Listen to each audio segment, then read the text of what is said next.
Hi guys, ഇന്ന് ഞാൻ വന്നിട്ടുള്ളത് നിറക്കുറവുള്ള ചർമ്മത്തെ നമുക്കൊരു 2-3 ഷെയ്ഡ്സ് കളർ കൂട്ടാൻ വേണ്ടിയിട്ടുള്ള ഒരു നാച്ചുറൽ നൈറ്റ് ക്രീമിൻ്റെ റെമഡി ആയിട്ടാണ് കേട്ടോ. ഇത് നമുക്ക് രാത്രി കിടക്കുന്നതിന് മുൻപായിട്ട് വേണം അപ്ലൈ ചെയ്യാനായിട്ട്. പകൽ അപ്ലൈ ചെയ്യുന്നതിലും കുഴപ്പമൊന്നുമില്ല, ബട്ട് നമ്മളിത് രാത്രി അപ്ലൈ ചെയ്യുമ്പോഴാണ് കുറച്ച് എഫക്റ്റീവ് ആയിട്ടുള്ള റിസൾട്ട് കിട്ടുന്നത്. നമുക്കിത് കളർ ഇമ്പ്രൂവ് ആകും മാത്രമല്ല, നമ്മുടെ ഫേസിലുണ്ടാവുന്ന പിഗ്മെൻറ്റേഷൻ, കരിമംഗല്യം, മുഖക്കുരു വന്നു പോയിട്ടുണ്ടാവുന്ന പാടും കാര്യങ്ങളൊക്കെ ക്ലിയർ ആക്കിക്കൊണ്ട് നമ്മുടെ സ്കിന്നിന് നല്ല രീതിക്ക് ഒരു ഗ്ലോ കിട്ടാനായിട്ട് നമുക്കിത് ഹെൽപ്ഫുള്ളാണ് കേട്ടോ. അപ്പോൾ ഗൈസ്, നമുക്കിത് എങ്ങനെ തയ്യാറാക്കി എടുത്തു എന്നുള്ള വീഡിയോ നമുക്ക് പെട്ടെന്ന് തന്നെ സ്റ്റാർട്ട് ചെയ്യാം. അപ്പോൾ ഇതിന് വേണ്ടിയിട്ട് ഞാനിവിടെ ഒരു 3 കാര്യങ്ങൾ എടുത്ത് വെച്ചിട്ടുണ്ട്. നമുക്കത് ഓരോന്നായിട്ട് നോക്കി കാണാം. ആദ്യത്തേത് കുക്കുംബറാണ്, നമ്മുടെ വെള്ളിരിക്കയാണ്. വെള്ളിരിക്ക നമുക്ക് തോലോട് കൂടിയിട്ട് ഈ കാണുന്ന അളവിൽ ചെറിയൊരു കഷ്ണം മതിയാകും. നമുക്കിത് ഒത്തിരി നാളത്തേക്കൊന്നും ഫ്രിഡ്ജിനകത്ത് സ്റ്റോർ ചെയ്ത് വെക്കാൻ പറ്റില്ല. അപ്പോൾ ഒരു 4-5 ദിവസത്തേക്കുള്ളത് മാത്രം ഉണ്ടാക്കി വെച്ചിരുന്നാൽ മതി. ഫ്രിഡ്ജിനകത്ത് വേണം സ്റ്റോർ ചെയ്യാനായിട്ട്, അതായത് ഒരുപാട് നാളത്തേക്ക് എടുത്തു വെക്കാൻ പറ്റില്ല എന്ന് മാത്രം. ഓക്കെ, അതുപോലെ തന്നെ കുക്കുംബറിനോട് അലർജി ഉള്ള ആൾക്കാരുണ്ടാവും. കാരണം അതിനകത്തുള്ള സീഡ്സ് തന്നെയാണ്, ആ കുരുക്കൾ തന്നെയാണ്. കുരുക്കളിനകത്ത് ഓയിൽ കണ്ടന്റ് അടങ്ങിയതുകൊണ്ടാണ് ചിലർക്ക് ഇത് അലർജി ആയിട്ട് വരുന്നത്. അപ്പോൾ നിങ്ങളത് റിമൂവ് ചെയ്തിട്ട് അതിനകത്തുള്ള ബാക്കി കാര്യങ്ങൾ മാത്രം അങ്ങ് ഗ്രേറ്റ് ചെയ്ത് കൊണ്ടുവരാം. പിന്നീട് നമുക്ക് വേണ്ടത് പൊട്ടാറ്റോയാണ്, ഉരുളക്കിഴങ്ങാണ്. അതും പകുതി മാത്രം മതിയിട്ട് ഞാനിവിടെ ഓൾറെഡി പകുതി എടുത്ത് വെച്ചിട്ടുണ്ട്. ആ പകുതി മാത്രം മതി, ഇത്രയും തന്നെ നമുക്ക് ആവശ്യമില്ല. പിന്നീട് നമുക്ക് വേണ്ടത് മഞ്ഞളാണ്, പച്ച മഞ്ഞളാണ്. ഇനിയിപ്പോൾ ഒരു പക്ഷേ നിങ്ങൾക്ക് പച്ചമഞ്ഞൾ ഇല്ലയെന്നുണ്ടെങ്കിൽ നിങ്ങൾക്ക് അല്പം മഞ്ഞൾപ്പൊടി ചേർത്ത് കൊടുത്താലും മതി കേട്ടോ. അപ്പോൾ ഈ ഒരു 3 കാര്യമാണ് നമുക്ക് മെയിനായിട്ട് വേണ്ടത്. ഈ ഒരു 3 കാര്യം നമുക്ക് നല്ല രീതിക്ക് ഗ്രേറ്റ് ചെയ്ത് കൊണ്ടുവരാം.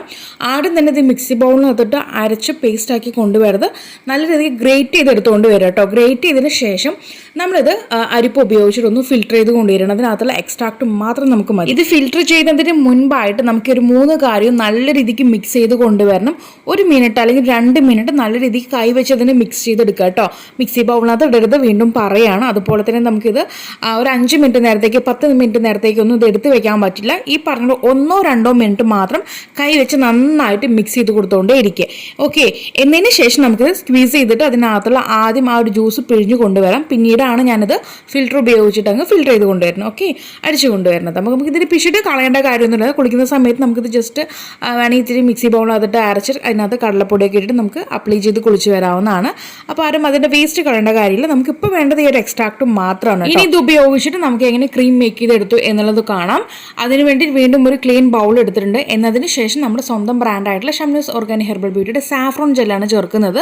അത് ഇതിനകത്തേക്ക് ഞാൻ ഒരു 1-1.5 അല്ലെങ്കിൽ 1.25 ടേബിൾ സ്പൂണോളം ചേർക്കുന്നുണ്ട്. അത് നിങ്ങൾക്ക് എത്രത്തോളം ക്വാണ്ടിറ്റി വേണം അതിനനുസരിച്ച് ചേർക്കുക. ആരും തന്നെ അത് ഒരുപാട് നാളത്തേക്കുള്ളത് എടുത്ത് വെക്കാൻ പാടില്ല. അപ്പോൾ അതിനനുസരിച്ച് വേണം ഉണ്ടാക്കാനായിട്ട്. പിന്നീട് നമ്മൾ ഒഴിച്ച് വെച്ചിരിക്കുന്ന ആ ഒരു കൂട്ടുണ്ടല്ലോ, എക്സ്ട്രാക്ട് ഉണ്ടല്ലോ, അത് നമുക്ക് ആദ്യം വേറൊരു പാത്രത്തിനകത്തേക്ക് അങ്ങ് ഒഴിച്ചു കൊടുക്കാം. എന്നിട്ട് താഴേക്ക് ഇട്ടിരിക്കുന്ന ആ ഒരു സ്റ്റാർച്ചോട് കൂടിയിട്ട് നമുക്ക് മിക്സ് ചെയ്തിട്ട് വേണം ഒഴിച്ചു കൊടുക്കാനായിട്ട്. പിന്നീട് നമ്മൾ മാറ്റി വെച്ചിരിക്കുന്ന ആ ജ്യൂസ് എടുക്കുന്നുണ്ട് കേട്ടോ. അപ്പോൾ ആ ഒരു സ്റ്റാർച്ച് ഇതായി പോകണ്ടെന്ന് വിചാരിച്ചിട്ടാണ് ഞാൻ ആദ്യം കൂടി ആ ഒരു സ്റ്റാർച്ച് മാത്രമായിട്ട് അങ്ങ് അതിനകത്തേക്ക് ആഡ് ചെയ്ത് കൊടുത്തത്. പിന്നീട് നമ്മൾ ഇതിനകത്തേക്ക് വീണ്ടും നമ്മൾ മാറ്റി വെച്ചിരിക്കുന്ന ഒരു എക്സ്ട്രാക്ട് അല്പാൽപ്പായിട്ട് ചേർത്ത് കൊടുക്കുന്നുണ്ട്. ഒന്നിച്ച് അങ്ങോട്ട് നമ്മൾ ചേർത്തിട്ടുണ്ടെങ്കിൽ അകപ്പാട് അങ്ങ് ലിക്വിഡ് കൺസിസ്റ്റൻസി ആയി പോകും. അതുകൊണ്ട് ഒരു അല്പാൽപ്പായിട്ട് നിങ്ങൾ ചേർത്ത് കൊടുക്കുകയാണെന്നുണ്ടെങ്കിൽ നമുക്ക് ഇതുപോലെ നല്ല രീതിക്ക് തിക്കായിട്ട് നമ്മുടെ ആ ഒരു ക്രീം കൺസിസ്റ്റൻസി നമുക്ക് കിട്ടും. ഇനി നമുക്ക് കുറച്ച് ലൂസ് കൺസിസ്റ്റൻസി വേണം, സിറം ടൈപ്പ് വേണമെന്നുണ്ടെങ്കിൽ നമുക്ക് ഇതിനകത്തേക്ക് വീണ്ടും ഈ ഒരു എക്സ്ട്രാക്ട് ആഡ് ചെയ്ത് കൊടുക്കാം. അപ്പോൾ ഗൈസ്, ഇത്രേ ഉള്ളൂ. വളരെ ഈസി ആയിട്ട് നമ്മൾ പെട്ടെന്ന് മേക്ക് ചെയ്തെടുത്തു. അപ്പോൾ ഇതിനകത്തേക്ക് നിങ്ങൾക്ക് എക്സ്ട്രാ ഓയിൽസ് വേണമെങ്കിൽ ചേർക്കാം, ഗ്ലിസറിൻ, അതുപോലെ തന്നെ നമുക്ക് സ്മെല്ലിന് വേണ്ടിയിട്ട് എസെൻഷ്യൽ ഓയിലോ ഫ്രാഗ്രൻസ് ഓയിലോ അതെങ്ങനെയാണോ നിങ്ങൾക്ക് നിങ്ങളുടെ സ്കിന്നിലേക്ക് എങ്ങനെയൊക്കെയാണോ സൂട്ട് ആവുന്നത് ആ രീതിക്ക് നിങ്ങൾക്ക് ഇതിനകത്തേക്ക് ഈ കാര്യങ്ങളൊക്കെ ആഡ് ചെയ്ത് കൊടുക്കാവുന്നതാണ് എക്സ്ട്രാ ആയിട്ട് കേട്ടോ. നമുക്കിത് തന്നെ മതിയാകും. നിങ്ങൾക്ക് ഇനി താല്പര്യം ഉണ്ടെങ്കിൽ ഞാൻ ഈ പറഞ്ഞ പോലെ നിങ്ങളുടെ സ്കിന്നിന് യോജിച്ചിട്ടുള്ള കാര്യങ്ങൾ ഇതിനകത്തേക്ക് ആഡ് ചെയ്ത് കൊടുക്കുക. അപ്പോൾ ഇത്രേ ഉള്ളൂ. ഇനി നമുക്കിത് ഫ്രിഡ്ജിനകത്തേക്ക് സ്റ്റോർ ചെയ്ത് വെക്കണം. അതുപോലെ തന്നെ ഇത് രാത്രി വേണം അപ്ലൈ ചെയ്യാനായിട്ട്. പകൽ അപ്ലൈ ചെയ്താലും കുഴപ്പമൊന്നുമില്ല, പക്ഷെ നമുക്ക് നല്ല റിസൾട്ട് വേണമെന്നുണ്ടെങ്കിൽ രാത്രി തന്നെ അപ്ലൈ ചെയ്യുക. ഇത് ലൈറ്റ് വെയിറ്റ് ആയിട്ടുള്ള ജെൽ ആയതുകൊണ്ട് അല്ലെങ്കിൽ ക്രീം ആയതുകൊണ്ട് തന്നെ നമുക്ക് ധൈര്യമായിട്ട് രാത്രി അപ്ലൈ ചെയ്യാം കേട്ടോ. അപ്പോൾ രാത്രി അപ്ലൈ ചെയ്തിട്ട് കിടന്നുറങ്ങി പിറ്റേന്ന് രാവിലെ കഴുകിക്കളാം. അപ്പോൾ ഇങ്ങനെ നിങ്ങൾ ചെയ്യുമ്പോൾ തന്നെ ഒരു 1 വീക്ക് കഴിയുമ്പോൾ നിങ്ങളുടെ ആ സ്കിന്നിൽ ആ ഒരു മാറ്റം നിങ്ങൾക്ക് കാണാൻ പറ്റും. നല്ല രീതിക്ക് സ്കിന്ന് ബ്രൈറ്റൻ ആയിട്ട് വരും. അതുപോലെ തന്നെ കരിമംഗലിനും പിഗ്മെൻറ്റേഷനൊക്കെ നല്ല രീതിക്ക് ഫെയ്ഡ് ആയിട്ട് വരുന്നതായിട്ട് നിങ്ങൾക്ക് കാണാൻ പറ്റും. അപ്പോൾ ഗൈസ്, തീർച്ചയായിട്ടും എല്ലാവരും ട്രൈ ചെയ്ത് നോക്കുക. ട്രൈ ചെയ്തിട്ട് നിങ്ങൾക്കുണ്ടായിട്ടുള്ള മാറ്റം താഴെ കമൻറ്റ് ബോക്സിൽ ആഡ് ചെയ്യാൻ മറക്കരുത്. അപ്പോൾ ഇനി ഒരു പുതിയ വെറൈറ്റി വീഡിയോ വരുന്നതായിരിക്കും. Tata, bye bye from Shamna.